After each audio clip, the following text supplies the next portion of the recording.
Young Sheldon is a fantastic TV series already, probably one of my favorites, no doubt. But there is one plot line within the story which I find particularly very interesting and very eye opening that I want to share in today's video. Don't worry, there are going to be no spoilers if you haven't watched the show yet. And one more thing, if you aren't a subscriber of my channel yet, watching it till the end of this video will definitely make you wish that you were already a subscriber. Let's get into it. So, in the main storyline of the show, Sheldon and Missy are twins who are quite opposite. While Sheldon is an intellectually gifted guy, very intelligent, top of his class, etc., he is almost absolutely naive when it comes to being emotionally intelligent, being good with people, or reading sarcasm, etc. He's absolutely naive in all of those things. And Missy, on the other hand, while she's not really intellectually gifted, she gets average marks, etc. She's very good with people. She's very good in being emotionally intelligent. She's very good with people of the opposite sex as well. And you would see throughout the show that even though Sheldon is the main character, he almost has no friends. He's almost never really the popular kid of the class. Popular not in terms of the marks he's getting, but being popular. I hope you get that. Missy, on the other hand, is the popular kid. She's good with almost everyone. You would always see her amongst people who admire her, especially the opposite sex. Now, if you were to just drop the story, drop the plot line for a minute, and consider that it's very much possible for two people named Sheldon and Missy, who, even though they are not twins, they just know each other, they were close in school, etc. They grow up, they were quite opposite of each other when they were in school, and it's very much possible for them to grow up being jealous of each other.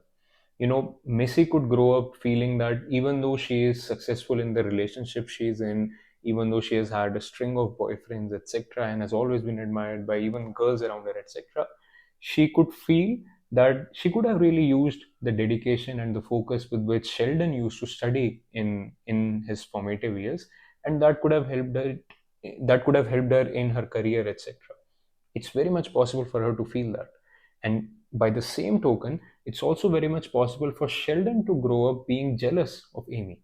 I'm not talking about the show's Sheldon now, for people who have watched the show. I'm talking about a Sheldon who grows up thinking that, yes, I'm successful in my life because I was focusing on my studies and therefore I have a good job, I'm making money, etc. But I was never really able to attract girls. I was never really able to have a lot of different friends. And Missy was always good in that regard. And therefore, Missy could grow up being jealous of Sheldon. Sheldon could grow up being jealous of Missy. And this is where it gets interesting. As these fictional Sheldons and Missys grow up, it's quite possible for them to have kids and then to motivate their kids to be something that they could not be, to manifest the dreams that they had in their hearts. So it's possible for Sheldon to actually motivate his kids to be more like Missy. It's possible by the same token for Missy to motivate her kids to be more like Sheldon. While both of them, what they should really be doing is instead of forcing or motivating their kids towards their own dreams, they need to be motivating their kids towards their respective dreams. To not motivate them to be a second hand version of a dream that they could not manifest in their lives, that they are jealous of for someone else to have manifested already.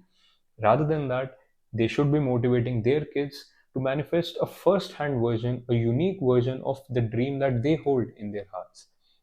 And that is the plot line I wanted to bring out in this video. I think this is valid for when we are parenting our kids. Of course, it is. Because one motivation that a lot of parents have is for their kids to fulfill the dreams that they could not fulfill when they were growing up. Now, that's a very healthy thought to have. But what if your children don't share that dream? Would you really want to force that dream down their throat? Of course not, right? It's also true not only when you're parenting your kids, but when you're parenting yourself.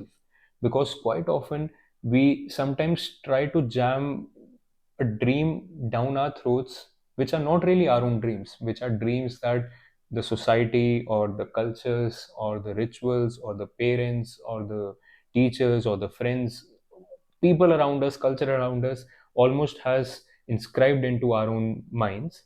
And we try to force ourselves to live with those dreams, to live as if those are our own dreams too.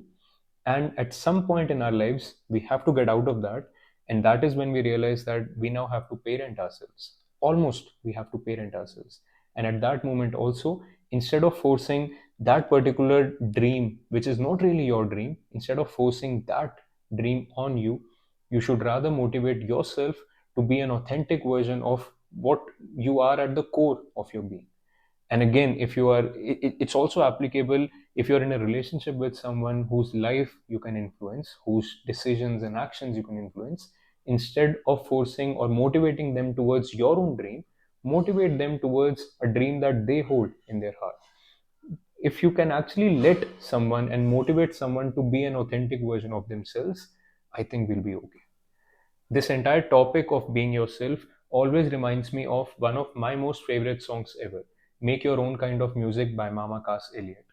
It is a song which has beautiful, meaningful lyrics, and the third stanza of that song is actually something that I feel a lot of people miss out. A lot of people miss out on the deeper interpretation of that stanza, and I talked about that in an earlier video on my channel. If you're here listening to this, I'm sure this resonated with you, and I'm sure that video will also resonate with you. So, that is my recommended listening after this video. So, that's it. If you're not a subscriber of the channel, subscribe already. Like this video if you haven't already, and share it with your friends. I'll see you in the playground soon again. Until next time, peace out.